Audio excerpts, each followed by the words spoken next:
Debo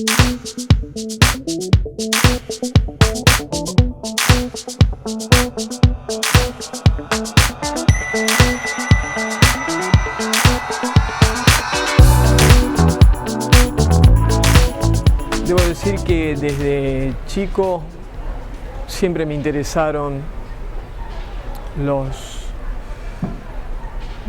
cómics, los libros infantiles, las revistas. En ese sentido no creo que haya sido diferente a la mayoría de los chicos. Y eso es lo que yo continúo haciendo hasta el día de hoy. En realidad no cambió mucho después de 40 y pico de años.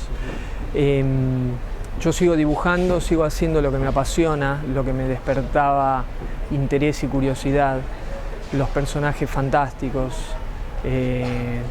Claro que después se fue mezclando, a medida que fui creciendo, se fue mezclando con otras cosas, se fue mezclando con conocimiento de culturas ancestrales, se fue mezclando con realidades, ya no eran fantasías. Y qué es lo que ahora, digamos, es lo que fundamenta mis historias en mis libros y mis imágenes, las que pinto. Pero bueno, lo que a mí me influenció, me despertó curiosidad, es un poco lo mismo que a cualquiera. Bueno, cuando éramos chicos no teníamos tantas películas o no eran tan impresionantes, pero teníamos libros, teníamos juegos, teníamos muchas cosas, todo eso sigue actuando en mí. Y después, bueno, indudablemente podría citar muchos libros, muchos escritores que me fueron marcando, muchos artistas, muchas figuras. Cuando digo figuras, por ejemplo, estoy pensando en Bruce Lee. Bruce Lee era una figura que me marcó mucho. Quizás uno pensaría que no tiene mucho que ver con el arte, pero yo creo que sí. Tiene mucho que ver con el arte, convertirse uno mismo en su propia obra de arte. Y bueno, y eso es un poco lo que traté de hacer en toda mi vida, reconducir mis dibujos y mis pinturas hacia algo que me interesaba más profundamente, mi propia filosofía, mis intereses. Y eso es lo que estoy escribiendo e ilustrando ahora, y es lo que quiero que la gente en Europa, sobre todo, y en Estados Unidos reciba cuando lee mis libros, y que tenga un poquito más de conocimiento incluso sobre la mitología y la cosmovisión de los pueblos precolombinos.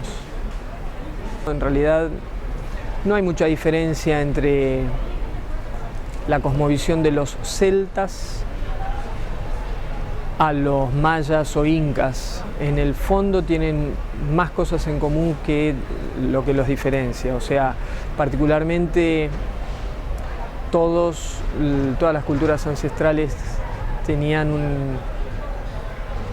una interpretación del universo que nos rodea desde el punto de vista de espíritus, de energías. Ellos hablaban de la cantidad de vida que hay dentro de un bosque, por ejemplo. Animales que vemos, plantas que vemos, árboles que vemos y animales que no vemos tan fácilmente porque están en otras dimensiones. Bueno, esto es muy común para cualquier cultura ancestral, hablemos de los celtas o incluso los egipcios o los mayas, mapuches, culturas de Oriente. Y esto es lo que me interesa a mí, así que en ese sentido es natural que confluyan. Yo he leído desde muy adolescente Carlos Castaneda, por ejemplo, que me influenció tanto como Gabriel García Márquez o Borges. El caso de Carlos Castaneda me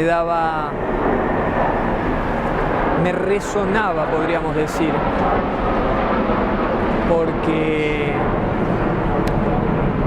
muchas de las cosas que hablaba para mucha gente en esta sociedad parecerían fantásticas. Sin embargo, él no hablaba de eso como si fuera fantástico, era cultura ancestral tolteca en ese caso, y era lo que a mí me interesaba. Entonces, bueno, ya desde esa literatura que me influyó hasta haber leído las sagas artúricas, que pertenecen a la cultura celta, nórdica o sajona, todo para mí tenía un denominador común. Eran los mundos mágicos que nos rodean y a los que podemos acceder. En mi caso, lo hago a través del arte y creo que el arte es fundamental como una actitud para poder vivir un poquito más plenamente. Realmente lo que me da mucha pena es en ciudades industrializadas, en ciudades de esta civilización occidental que vemos, es que en realidad la gente vive esclavizada por un sistema que los mantiene un poquito achatados en su capacidad energética. Trabajar 10 horas por día en algo que a uno no le gusta me parece algo muy triste. En realidad no vinimos para eso, vinimos para disfrutar, para crear, para estar todo el tiempo haciendo algo que nos llene de felicidad, porque de esa manera, a través de nuestro trabajo, vamos a transmitir eso a los demás. Si estamos haciendo algo que no nos gusta 24 horas por día, estamos dándole al mundo lo peor de nosotros mismos. Entonces, a mí me gusta rescatar la cosmovisión de todas estas culturas ancestrales porque es eso lo que me parece más importante en la vida. Así que lo más importante que rescato de toda mi carrera en realidad es ese respeto que yo tengo por mis propios sueños, que es lo que yo recomiendo a la gente que me pueda estar escuchando. Respeten sus sueños, esos proyectos, esas pasiones que uno tiene, ese amor que tiene hacia algo, una actividad o unas creencias, unos proyectos que uno tiene, hay que respetarlos, que no queden adormecidos por esta sociedad que le va a exigir a uno que en vez de ser bailarina o actor, tenga que ser cajero de un supermercado o empleado en un banco. Porque lamentablemente eso es lo que después nos termina aniquilando, pero tenemos que respetar esa parte nuestra que nos está diciendo no, lo que vos viniste a hacer, lo que tú has venido a hacer a este mundo es esto.